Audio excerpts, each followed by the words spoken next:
we are now going to go over exercise 16-11, exercise 6-11, in which we use the expected amount.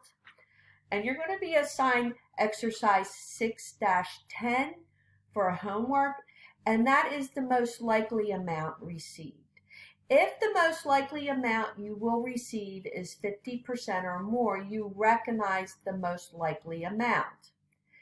When it's less than 50%, in this case for exercise 6-10, you would assume no bonus. But it could change when you look at requirement 2 and 3.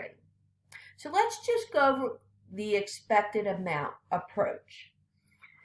Rocky Guide Service provides guided 1 to 5 day hiking tours throughout the Rocky Mountains. Wilderness Tours hires Rocky to lead various tours that Wilderness sells. Rocky receives $1,000 per tour day, and shortly after the end of each month, Rocky learns whether it will receive a $100 bonus per tour day it guided during the previous month if its service during that month received an average evaluation of excellent by the Wilderness Company. The $1,000 per day and any bonus due are paid in one lump sum payment shortly after the end of the month. Now, in requirement 11, they tell us we use the expected value with a change in estimate. So, they want us to prepare July 15th journal entry to record revenues for tours given from January 1st to July 15th. On July 1st, based on prior experience, Rocky estimated there is a 30% chance it will earn the bonus for July's tour. It's guided a total of 10 days from July 1st to July 15th.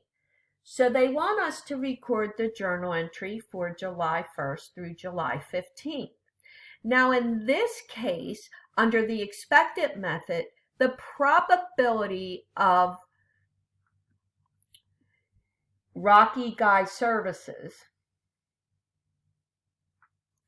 will receive excellent or better in their surveys would be $100 bonus each day, $100 bonus each day for 10 days. So that's a possible amount of $1,000.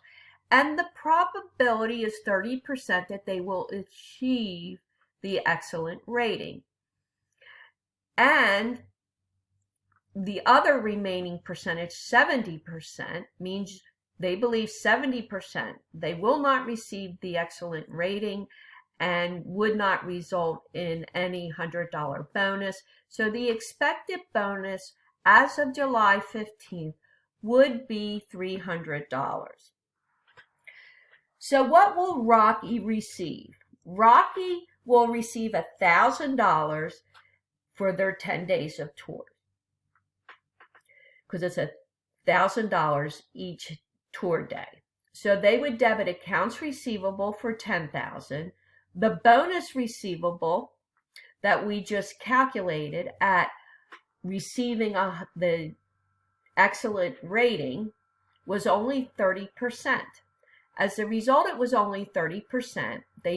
You take $100 per day bonus for 10 days, which is $1,000 times 30% would be bonus receivable of $300 and credit service revenue for $10,300, because this journal entry was based on the services received during July 1st and July 15th. In requirement 2, prepare Rocky July 31st journal entry to record revenues for tours given July 16th through July 31st. On July 16th, based on Rocky's review, that it had provided excellent service during the first part of the month. Rocky received its estimate to an 80% chance it will earn the bonus for July tours. Rocky also guided the customers for 15 days from July 16th to July 31st. So now the actual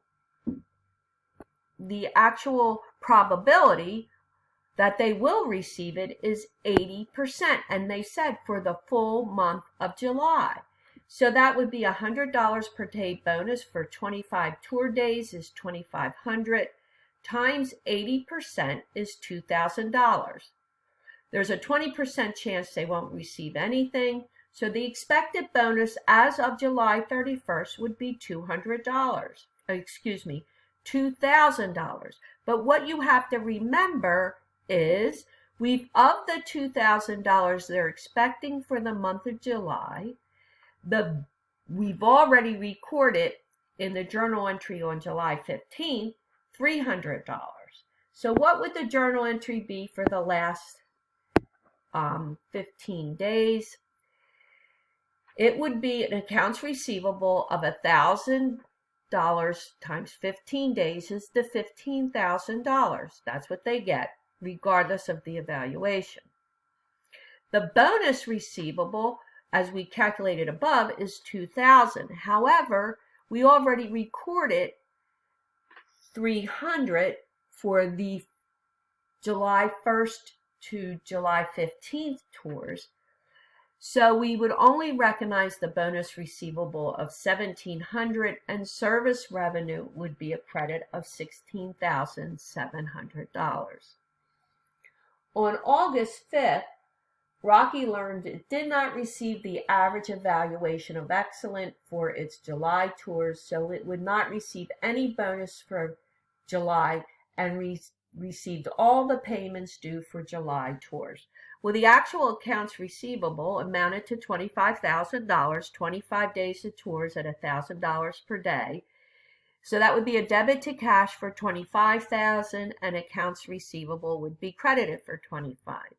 But because they did not receive an 80% probability of receiving the excellent evaluations, we have to reduce the service revenue for the $2,000 we established in July 1st to July 15th of $300, and then the additional for July 15th or July 16th to July 31st of $1,700. They did not earn that extra $100 a day.